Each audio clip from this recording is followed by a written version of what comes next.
ang balita ko, may warrant daw ako pag... Hindi, totoo. Yung sa ICC or something. Matagal na akong hinahabol ng mga putang ina. O ganito na lang. Ganito na lang.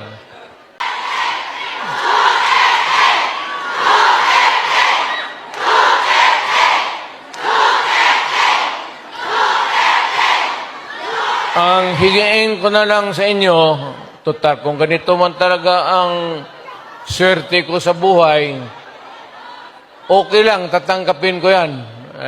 Wala tayong magawa hulihin tayo kung ikulong tayo. Kaya lang, meantime, mag-contribute kayo, baski $5, $10, para paglabas ko sa presuhan, pagawaan ninyo akong monumento katabi ni Rizal.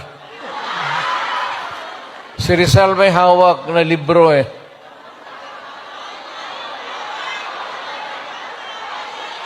Akin